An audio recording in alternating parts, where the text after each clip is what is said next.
রামপুরহাটে চলে যাব। ছাত্রীকে ধর্ষণ খুনে ফুঁসছে রামপুরহাট। গতকাল থেকে দুমকায় টানা রাস্তা অবরোধ। সপ্তম শ্রেণীর ছাত্রীর টুকরো দেহ উদ্ধার হয়েছে, এখনো দেহাংশ পুরো বাকি দেহাংশ উদ্ধার হয়নি, আর এখনো পর্যন্ত অবরোধ জারি রয়েছে। ছাত্রীকে ধর্ষণ খুনে ফুঁসছে রামপুরহাট। সরাসরি চলে যাব, আমার সঙ্গে অক্ষয় রয়েছে, কথা বলবো অক্ষয়ের সঙ্গে। তার আগে যে ছবি দেখাচ্ছি আপনাদের, ছাত্রীকে ধর্ষণ খুনে ফুঁসছে রামপুরহাট। গতকাল থেকে দুমকায় টানা রাস্তা অবরোধ। অবরোধকারীদের কি বক্তব্য, এই মুহূর্তে কি পরিস্থিতি জানাবে আমার সঙ্গে অক্ষয় দেবার রয়েছে। অক্ষয়, দেখো, তোমাকে জানিয়ে রাখি, গতকাল থেকে রামপুরহাট দুমকা যে রাস্তা, সেই রাস্তা অবরোধ করেছে সাধারণ যারা গ্রামবাসী আছে তাদের একটাই অভিযোগ যে এই ছাত্রী নিখোঁজ হয়ে যাওয়ার পর 20 দিন পর টুকরো টুকরো মৃতদেহ উদ্ধার হয়েছে। সেই ঘটনায় গ্রেপ্তার হয়েছে অভিযুক্ত শিক্ষক। তবে গ্রামবাসীরা যে অভিযোগ তুলছে পুলিশের বিরুদ্ধে, যে মৃতদেহ উদ্ধার হয়েছে সেটা কিন্তু এখনো পর্যন্ত দুটি হাত এবং পা উদ্ধার হয়নি। দেহের সব অংশ যতক্ষণ না উদ্ধার করতে পারবে পুলিশ, তারা এই অবরোধ তুলবে না। অবরোধকারীদের মূলত পুলিশের বিরুদ্ধে ক্ষোভ যে সময় ছাত্রী নিখোঁজ হয়েছিল গত 28শে আগস্ট, তারপর থেকে পুলিশ যদি সেভাবে সঠিকভাবে তদন্ত করতো, তাহলে আজকে হয়তো এই ছাত্রীটি মারা যেত না। তেমনটাই পুলিশের বিরুদ্ধে গাফিলতির অভিযোগ তুলছে এবং দেহের সব অংশ যতক্ষণ না উদ্ধার হবে ততক্ষণ তারা এই অবরোধে চালিয়ে যাবেন, এমনটাই জানাচ্ছেন অবরোধকারীরা। বেশ, কলেজের গাছ আর সেই গাছের দেদার ক্ষোভ। পটাশপুরের যোগদা সৎসঙ্গ মহাবিদ্যালয়ের ঘটনা।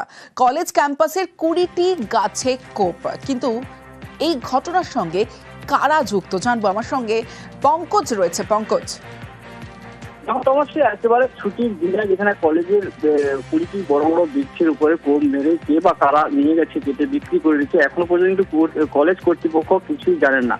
এ বিষয়ে যদিও কিন্তু যে স্থানীয় যেখানে প্রাক্তন ছাত্র সেখানে অভিযোগ করছেন যে স্কুল চত্বরে থাকা যেখানে বৃক্ষরোপণের জন্য প্লাগার লাগানো রয়েছে, সেক্ষেত্রে যে কলেজ চত্বরে বড় বড় বৃক্ষগুলো কেটে নেওয়া হচ্ছে, সবুজ ধ্বংসের প্রতি তারা অভিযোগ জানাচ্ছেন। যেখানে বিডিও, ব্লক প্রশাসন এবং যেখানে বন দপ্তরকে অভিযোগ জানিয়েছেন, সেক্ষেত্রে বন দপ্তরের আধিকারিকরাও তার বিষয়ে খতিয়ে দেখছেন, এমনটা বিষয় জানিয়েছেন।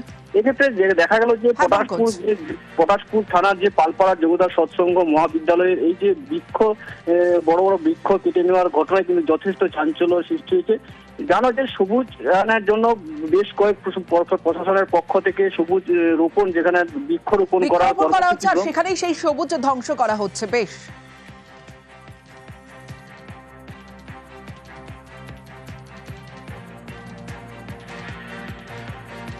হঠাৎ দেখলাম এই কলেজের প্রাচীর বরাবর একাধিক গাছ কেটে নেওয়া হল। পরে আমরা খোঁজ খবর করলাম, বিডিও থেকে বন দপ্তর, কলেজ অ্যাডমিনিস্ট্রেশন, তাদের সঙ্গে যোগাযোগ করার পরে তারা বলছে কেউ জানে না, কিন্তু গাছগুলো কাটা হলো। এবং আপনি যদি ভেতরে কলেজের মধ্যে দেখেন, সেখানে নিয়মিতভাবে ছাত্রছাত্রীদের উৎসাহিত করা হয় গাছ লাগানো হোক, গাছ কিভাবে অক্সিজেন দিচ্ছে, পরিবেশ রক্ষা করছে, কিন্তু কলেজে উল্টো কাজ হলো। এই ব্যাপারে একটা প্রতিবাদ হওয়ার দরকার আমাদেরও মনে হয়েছে এবং আমরা জানিয়েছি। তারপর দেখা যাক কি ব্যবস্থা নেয় প্রশাসন। গাছ কাটা তো ওনাদের একেবারেই অনুচিত হয়েছে। ওনারা পারমিশন করাতেই পারতেন, ওনাদের নিজস্ব জমির গাছ, আমরা তো পারমিশন দেবো না এরকম কথা তো কিছু বলিনি। এবার গাছ লাগার পরে কনসার্ন রেঞ্জ অফিসার গেছিলেন, আমাকে রেঞ্জ অফিসার ইনফর্মও করেছেন। এবার ওনাদের সঙ্গে আমি কথা বলেছি। এখন দেখুন, এই ক্ষেত্রে তো দুটো জিনিস হতে পারে। একটা হচ্ছে প্রাইমারিলি ওনারা যদি কম্পাউন্ডিং করে ফাইনটাকে রেগুলারাইজ করেন, সেটা হতে পারে। অথবা যদি ওনারা সেটাতে আনউইলিং থাকেন, তাহলে then we have to resort to court case. এবার উনি নিজে বলেছেন শুক্রবার দিন আসবেন, একজন রেসপেক্টেড পার্সন আছেন, তো ন্যাচারালি শুক্রবার দিন অব্দি আমরা ওয়েট করছি। আদারওয়াইজ উনি যদি সেটাতে এগ্রি করেন, উইলিংলি কম্পাউন্ডিং করেন অফেন্স, তাহলে সেটা কম্পাউন্ডিং হবে। আর যদি উনি উইলিং না থাকেন, তাহলে সেক্ষেত্রে আমরা বাধ্য থাকবো যে কোর্ট কেস করার জন্য। না, কার্ডগুলো আমরা ওখানেই ওনাকেই জিম্মানামা দেওয়া আছে, সিজ করে নিয়ে আসা হয়নি, ওখানেই ওনাকেই জিম্মানামা দেওয়া আছে।